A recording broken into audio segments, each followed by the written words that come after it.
81, l'arrivée de la gauche au pouvoir a complètement changé la donne. Et le secrétariat de l'UFA, qui était une structure qui n'était pas un lieu de pouvoir pour les fédérations, c'est brusquement devenu plus intéressant. C'est-à-dire qu'elles ont regardé de plus près ce que faisait le secrétariat, elles ont pesé plus sur les décisions que le faisait par avant. Notamment des fédérations comme, je me souviens des noms de l'époque, hein, Interco ou la santé par exemple, sont beaucoup plus investis dans la vie de l'UFA, alors qu'avant c'était plutôt les PTT, les finances, hein. Et donc ça a considérablement changé la donne. Sur ce sujet, on était seuls. Il n'y avait aucune autre organisation syndicale qui nous soutenait. Et moi, j'avais, grâce à Jeannette Lahotte, négocié ça directement à l'Élysée avec deux personnages qui sont devenus,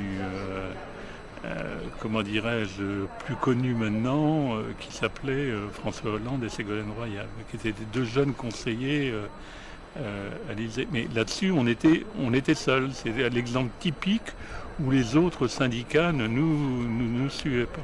Bon, on l'a emporté, parce que le Port s'était aussi convaincu, ça, je crois, et puis du côté de l'Élysée aussi.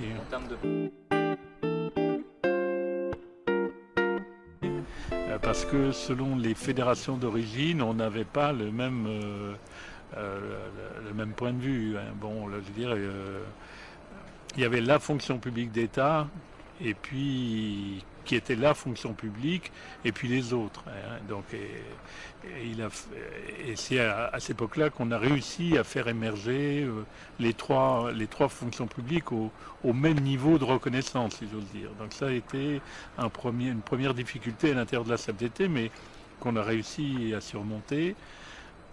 On a eu la même difficulté avec les autres organisations syndicales, notamment celles qui sont plus représentées dans la fonction publique d'État comme EFO par exemple, hein, qui était très...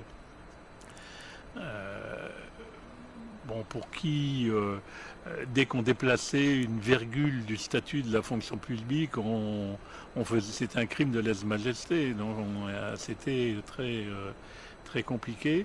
Et puis nos interlocuteurs gouvernementaux, c'était aussi pas facile parce que on avait des interlocuteurs différents.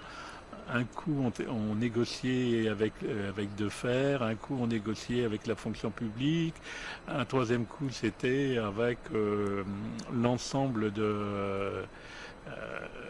du gouvernement, enfin, je veux dire, en interministériel, présidé par Bernard Brune, conseiller social de Matignon à l'époque. Et bon, ça rendait les choses passionnantes, mais pas faciles à gérer.